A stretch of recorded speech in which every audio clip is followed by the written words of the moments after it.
mujeres, por ejemplo, que tienen un embarazo, tienen una diástasis fisiológica durante una parte del embarazo y en el posparto, pero que si no se recupera o no se trabaja previamente en condiciones, puede permanecer.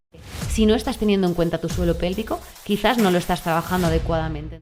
Todo el mundo está preparado para hacer levantamientos pesados. Buenas tardes, noches, días. Bienvenidos a un nuevo episodio de Conoce el Movimiento, el podcast de la Escuela Emotion. Hoy tenemos el placer de estar con Sara Matesanz, muy conocida en redes como Salud Hormonal. Sara es fisioterapeuta especializada en salud hormonal, pélvica y sexual femenina. Tiene un proyecto muy chulo donde ayuda a mucha gente, sobre todo a mujeres, a mejorar su salud en muchos términos. No solo a nivel físico, porque me consta que es un equipo multidisciplinar y os recomiendo que echéis un vistazo a sus redes. Hoy, sobre todo, ha venido Sara aquí a hablar sobre suelo pélvico, un tema que es algo tabú en los últimos años y a nosotros nos gustaría darle visualización a esto. ¿Qué tal, Sara? Bienvenida, ¿cómo estás? Muchas gracias, con muchas ganas de hablar contigo y bueno, pues muy contenta de que me hayáis invitado para poder hablar de estos temas que tanto me gustan. Muchísimas gracias a ti por venir. Para nosotros es un auténtico privilegio tenerte aquí. Como ya sabes, vamos a romper el hielo con nuestro podcast, con nuestra primera sección. En nuestra primera sección, no sé si nos has escuchado alguna vez, te la explico muy rápido. Tenemos 4 preguntas donde quiero que seas muy concisa, ¿vale? Vale. Entonces, quiero que me digas un alimento, quiero que me digas un ejercicio, un miedo y un hobby. Empieza por donde tú quieras. Venga, voy en orden. Alimento, el salmón.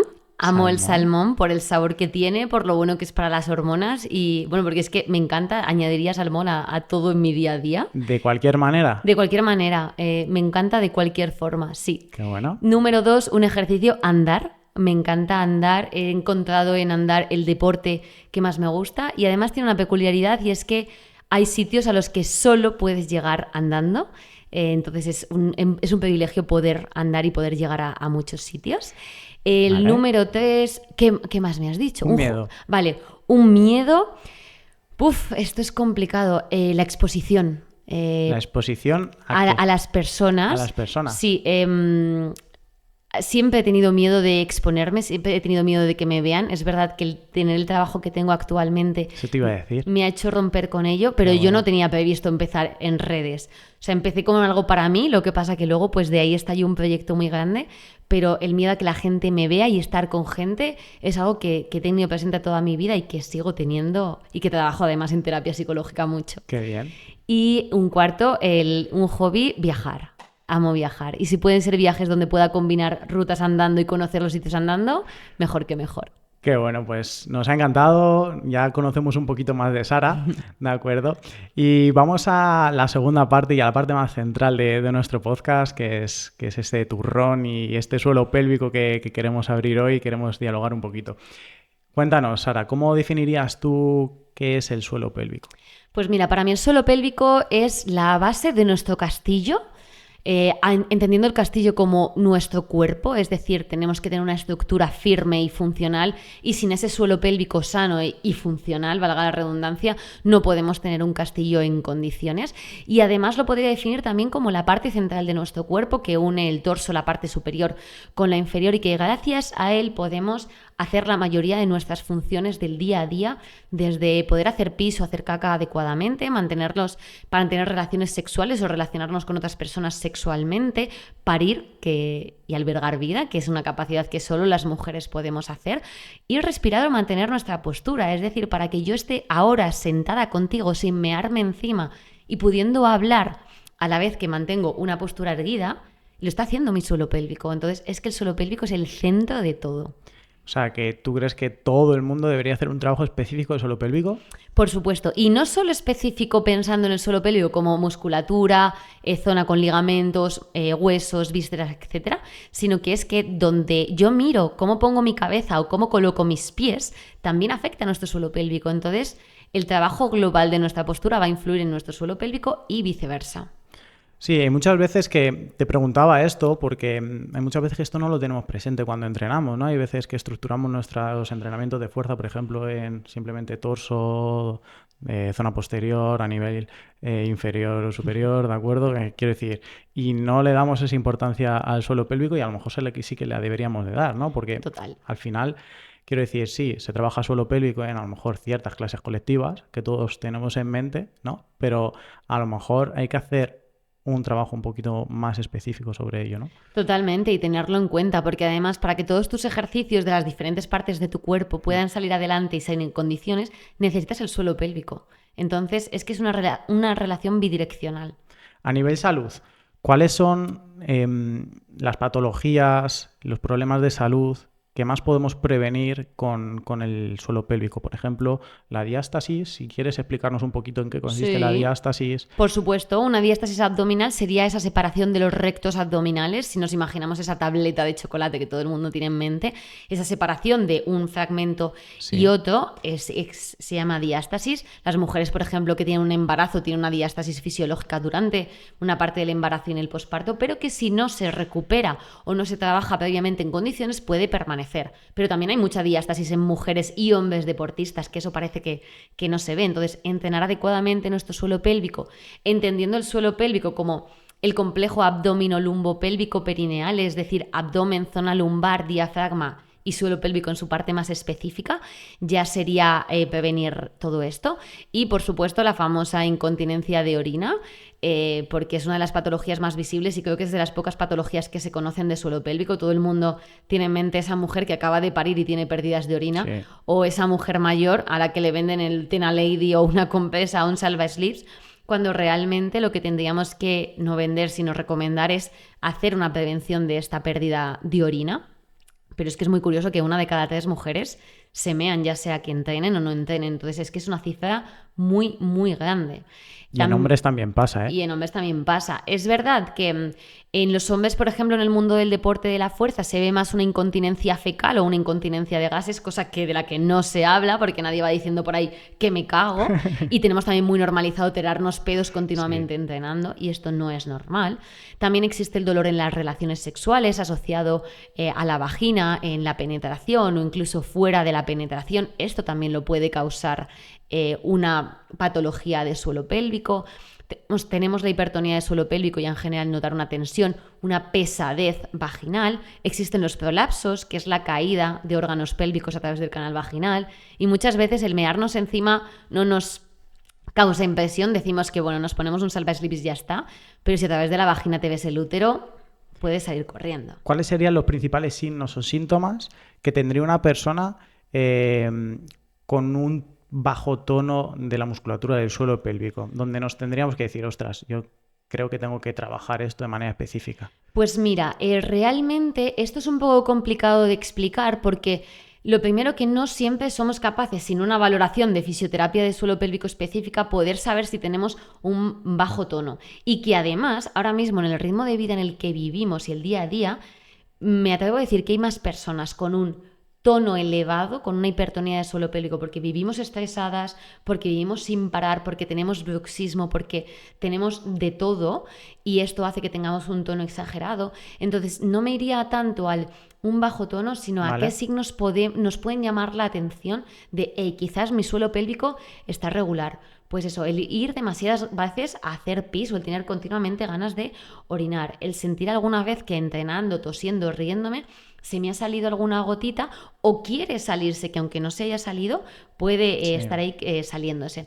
Si estoy entrenando y veo que mi barriga se sale demasiado hacia afuera o si no soy capaz de respirar de manera diafragmática.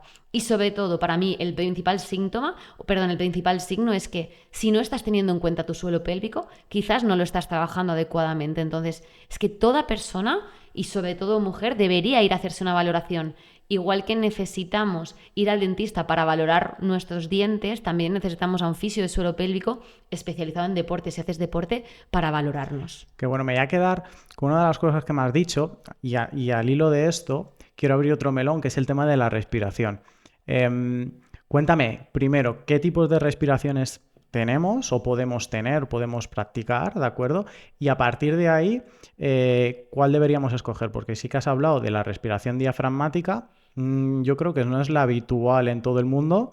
Cuéntanos qué opciones tenemos y cómo podríamos clasificarlas. Es decir, cómo puede ver una persona, oye, pues tengo una respiración diafragmática o tengo una respiración torácica o tengo una respiración, cuéntanos. Pues mira, a mí principalmente me gusta separarlo en 3 partes, aunque ya sabemos que como cada persona es un mundo, podríamos a poner diferentes subtipos, pero yo suelo separar en una respiración costal o alta, la respiración diafragmática o una respiración abdominal. Y sobre todo me gusta guiar para hacerlo sencillo de qué es lo que se eleva en tu cuerpo cada vez que coges aire. Entonces, la mayoría de personas tienen más o una respiración alta, esa respiración donde elevan el pecho, donde se activa toda esta musculatura superior que no es la principal respiratoria, o una respiración abdominal donde la barriga se abomba un montón y esto genera una presión en el suelo pélvico.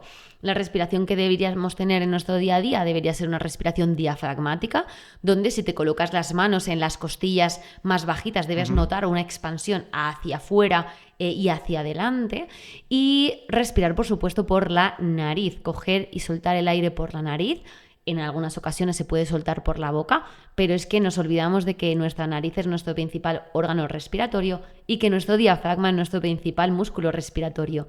Y cuando nos alejamos de todo esto es cuando todo se va perdiendo y, por supuesto, cuando nos repercute en nuestro suelo pélvico. Hay un libro que habla sobre la respiración nasal, ¿vale? De James Nestor. Sí, me lo he leído, es la Biblia de la respiración. Sí, ¿te gusta? Y incide mucho en esto, en la respiración, sobre todo a nivel nasal.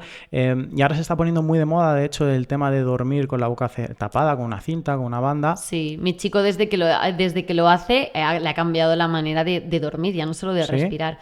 Sí, de hecho, en mi podcast tengo un episodio con Solto Wanda, que también es una reina de la respiración, y hablamos solo de eso, de la respiración nasal, bucal y todo en lo que influye, ¿no? Y es que realmente respirar por la boca tiene muchísimas consecuencias a todos los niveles.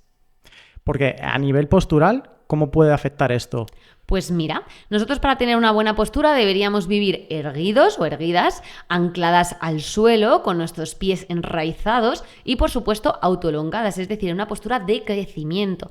Cuando respiramos, por ejemplo, con una respiración abdominal, ya la gestión de presiones se está yendo a la barriga, nuestra barriga se abomba, nuestro suelo pélvico se repercute y tendemos a tener una postura, pues quizás más chafada. Cuando, por ejemplo, respiramos por la parte alta, se sobreestimula toda la musculatura más alta y se bloquea nuestro diafragma. Entonces vuelve a no haber una buena gestión de presiones a nivel abdominolumbopélvico, perineal. Entonces es que cada persona luego tiene un patrón diferente y además esto se junta con las emociones. Bien sabemos que cuando una persona normalmente está más tristona o más decaída, suele tener una postura más apagada, más cerrada. Esto es un bloqueo a nivel diafragmático.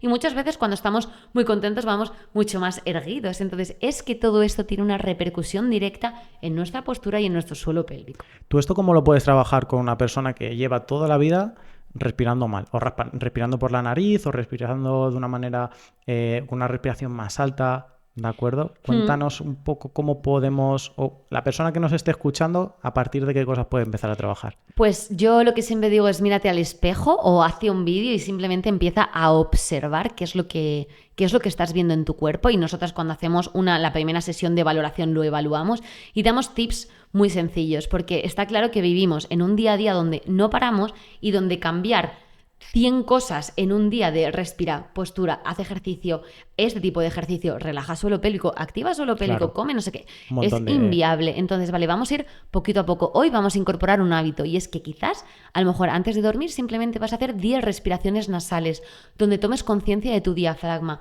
donde seas capaz de localizar tu suelo pélvico. Quizás si es una mujer que tiene problemas de dolor en la vagina, vamos a meter un ejercicio más, es mírate la vulva cada día de la semana y así incorporas en tu mapa cerebral esa estructura que no solemos conocer interiormente. Y así, poco a poco, vamos sobre todo incorporando cosas sencillas y que tengan sentido para la persona, porque al final está muy bien todo lo que decimos en redes, pero si la persona no siente el beneficio que puede tener o no siente la necesidad de que ahora mismo sea el momento, posiblemente no lo pueda incorporar. Entonces a mí me gusta ser muy funcional y muy sencilla. No suelo ir a cosas específicas, al menos no al principio. ¿La meditación puede ayudar entonces? Por supuesto, esas 10 respiraciones de antes de dormir ya lo hago como una meditación y hay muchas maneras de meditar. Sí. De hecho, hay veces que preparo meditaciones guiadas. Si, por ejemplo, una mujer tiene mucha tensión en la vagina o en la vulva, ya le hago yo una meditación donde tenga conciencia, donde de manera guiada podamos relajar ese suelo pélvico y a la vez estamos respirando. Entonces es como incorporarlo todo de manera sencilla para que pueda tener sentido para esa persona. Hay mucha gente que piensa que la meditación es algo súper abstracto, súper complicado, súper, ¿no? Que necesitamos un grado de concentración muy alto, Pero todo se aprende. Totalmente. Y además, cuando empiezas a sentir lo bien que te hace, es que al final es eso, cuando empezamos a sentir los beneficios que está teniendo, lo bien que nos hacen sentir X cosas, es cuando las cogemos gusto. O sea, es que es así, somos seres que funcionamos por recompensas y las cosas que no vemos ningún sentido, pues no siempre nos es fácil incorporarlas, entonces necesitamos ver lo bien que nos hace algo para poderlo entender y poderlo hacer.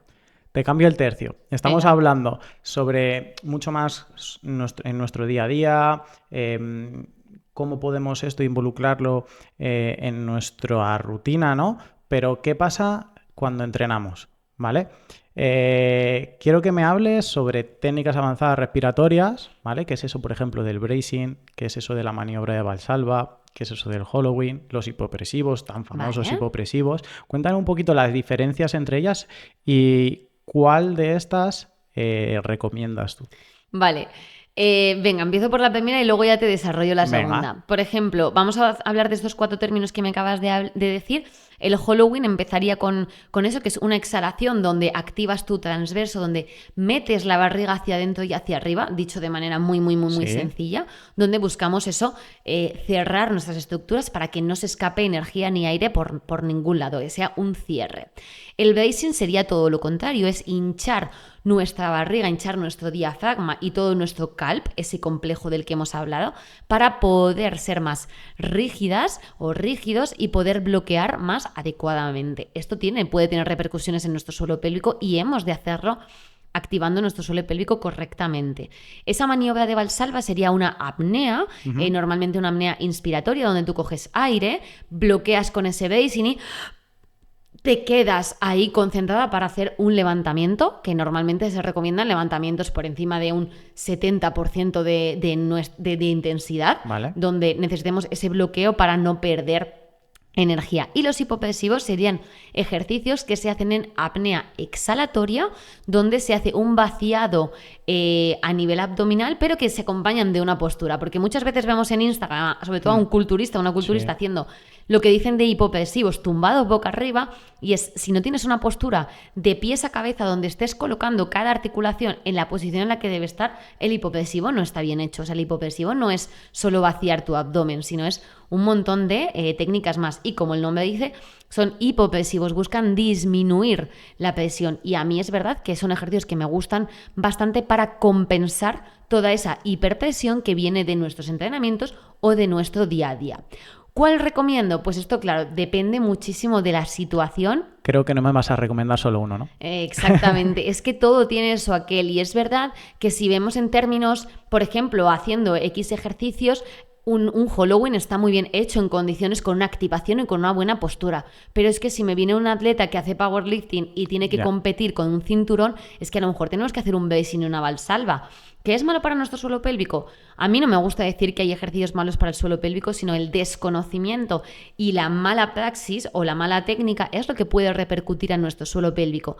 Por supuesto, muchas veces lo que tenemos que hacer es ejercicios de compensación y relajación para compensar esa hiperpresión. Entonces podemos combinar bracing y valsalvas y luego acabar con unos hipopresivos o con unas invertidas, porque cualquier ejercicio donde la pelvis esté por encima de nuestra cabeza y en contra de nuestra gravedad va a ayudar a descomprimir.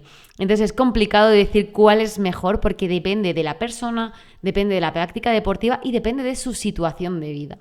Vale, me encanta, pero hemos hablado del bracing y a lo mejor ahora todo el mundo se piensa que realizando un bracing, poniéndonos un cinturón, todo el mundo está preparado para hacer levantamientos pesados. Para nada, o sea, para nada.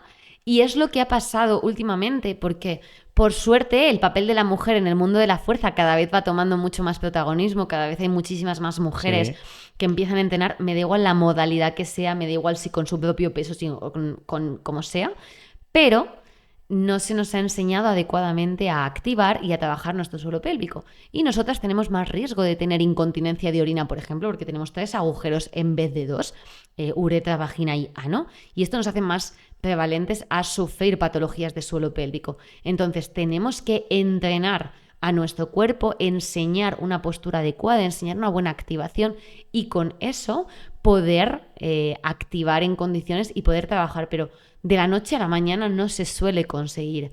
Y cuando no vamos pasito a paso es cuando nos encontramos con estas patologías que cada vez hay más mujeres más jóvenes teniendo pérdidas de orina o cualquier patología asociada al suelo pélvico. ¿Cómo puede saber una mujer o un hombre si está preparado su suelo pélvico para hacer un levantamiento pesado? Valorando. O sea, lo mejor es... Volvemos al inicio.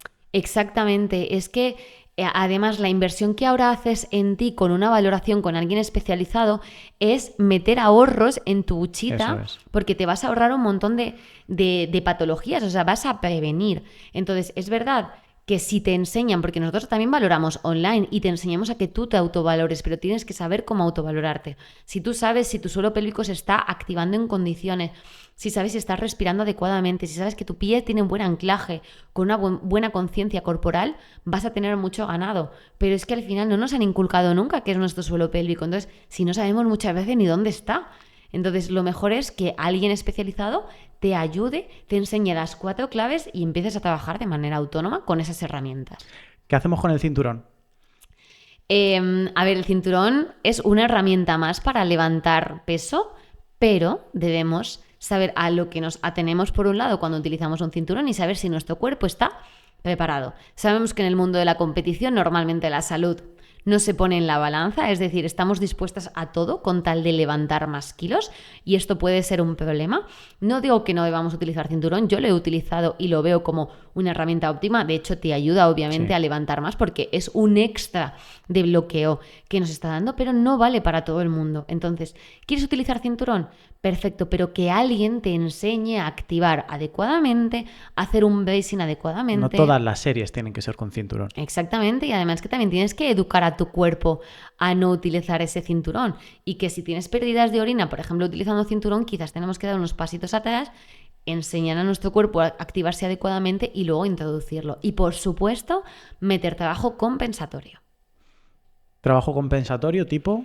Esos hipopresivos, esas respiraciones diafragmáticas, esas invertidas. De lo que hablábamos antes. Un trabajo manual en el diafragma. Hay muchísimas técnicas compensatorias. ¿Tú crees que se tiene que entrenar esto de manera... Vuelvo un poco a la pregunta inicial que te he hecho. Ese trabajo específico, porque muchas veces que no sabemos evaluar o no sabemos priorizar la carga durante nuestra semana y muchas veces, por ejemplo, el hombro sufre mucho porque siempre adquiere un volumen brutal de entrenamiento, asume muchas cargas. Entonces, ¿cuál sería la carga ideal o a partir de cuándo? Y eso me vas a decir, depende, pero más o menos, ¿cuál crees que sería el estímulo mínimo? Sí, es que además son preguntas como complicadas porque todo depende, ¿no? Y esto es como cuando una persona empieza a entrenar carrera sin una periodización en condiciones y sin un entrenador y de repente al mes tiene los glúteos supercargados, o sea, odia la carrera o le duelen las rodillas. Entonces, como estímulo mínimo, hacer unas respiraciones diarias, tocarte el suelo pélvico y aprender a activar. O sea, una serie de 8 repeticiones no le hace daño a nadie, pero todo depende de cómo estés haciendo estas repeticiones y sobre todo que tengamos en cuenta toda nuestra postura, que no me vale con que solo actives de manera específica el suelo pélvico, sino que es que si no eres capaz de anclarte al suelo, de desbloquear tus rodillas, de vivir autoelongado y de sentarte en una silla en condiciones, no vas a poder ser capaz de activar en una sentadilla adecuadamente. Vale, vamos a ir terminando, pero me quedan 2. Venga. ¿Vale? Bueno, me quedan muchas más, pero te voy a hacer 2. Vale, bueno, puedo volver otro día, a hacer otro episodio. Eso me parece estupendo, me parece fantástico. Y de hecho es un poco la excusa también para que vuelvas. Genial. Vale, te he leído por ahí ciertas cosas, referencias al dedo gordo del pie, ¿vale? Calzado barefoot y rodillas desbloqueadas, así como cosas relacionadas con el arco plantar. ¿Esto puede influir en el suelo pélvico? Sí, no, ¿y por qué? puede, ¿no? O sea, influye en el suelo pélvico. O sea, los pies influyen en absolutamente todo nuestro cuerpo. Son la base de ese castillo también. Y además son una vía de comunicación con el suelo. Es decir, captamos muchísima información con los pies. Entonces necesitamos unos pies que se anclen adecuadamente al suelo para mandar información a nuestro suelo pélvico. Y es que el dedo gordo tiene conexión directa con nuestro glúteo mayor, que tiene a su vez conexión directa con nuestro suelo pélvico.